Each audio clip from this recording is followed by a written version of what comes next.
Hey my good friends, Sam Haymart for Test Driven TV. My latest test drive is the all-new and exciting Hyundai Kona compact crossover.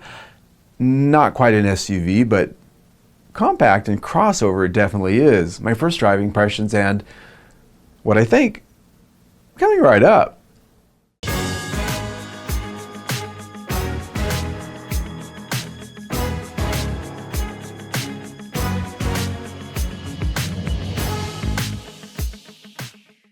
The latest entry into the compact crossover wars for our testing pleasure was the 2018 Hyundai Kona Ultimate All-Wheel Drive, a turbocharged, well-equipped thrill ride into the tall seating position but not a real SUV land. This is a car, not an SUV, a crossover, not a car. Fact of the matter is, it's what people want. It's why every car maker is stepping in and giving up the cars of their past to build one, and the Kona is Hyundai's play. My tester was top of the line and thus packed with all the bells and whistles, singing to a tune of $29,805. The Kona does start out quite a bit less for the base model, however, at $19,000 if you'd rather a front-wheel drive with a few less things.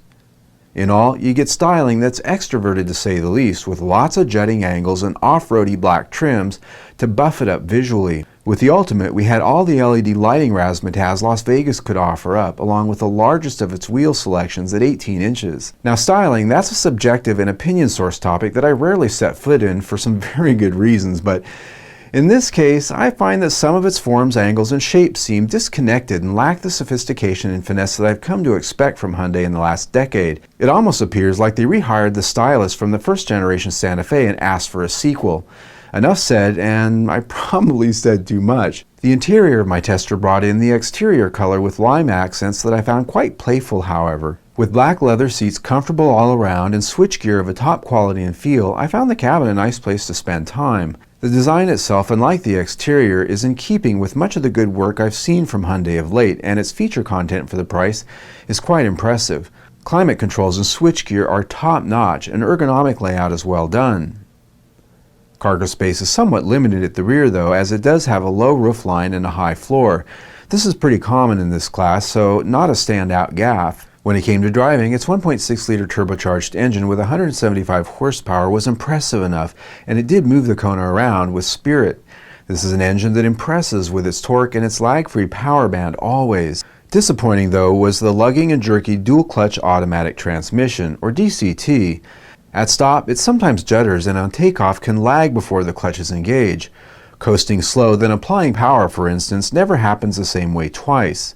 Fuel economy, it's rated at 26 mpg city, 29 mpg highway, and 27 mpg combined. In my testing, I only achieved 23 city and 25 combined. If you choose the 2-liter base engine with or without all-wheel drive, the fuel economy would be a bit better, and I found that that engine and transmission is a lot more predictable in its behavior. Handling around town was a bright spot though, offering up well-isolated bump reactions and a quiet ride at highway speed. Steering is light for a vehicle in this class, and cornering response is better than most given its tall profile. I tend to appreciate Hyundai branded vehicles of late for their high quality, buttoned-down driving persona and high value. I think the Kona brings all of those attributes to the compact crossover class well. The only holdbacks for me were the styling details and its finicky transmission personality. Alright my friends, there you have it for my quick drive and my first driving impressions of the 2018 Hyundai Kona. Now, as with any car, I recommend that you go test drive it yourself, and if you have concerns that I did with that drivetrain being a little bit finicky in the way it behaves, test drive 2 of them maybe. Test drive the base model, see what you think, because I have found that oftentimes even the base engine in a lot of Hyundai's vehicle is pretty good. So worth a look in both ways. If you like the review you just saw, I highly recommend you subscribe to my YouTube channel. You can do that by clicking right there.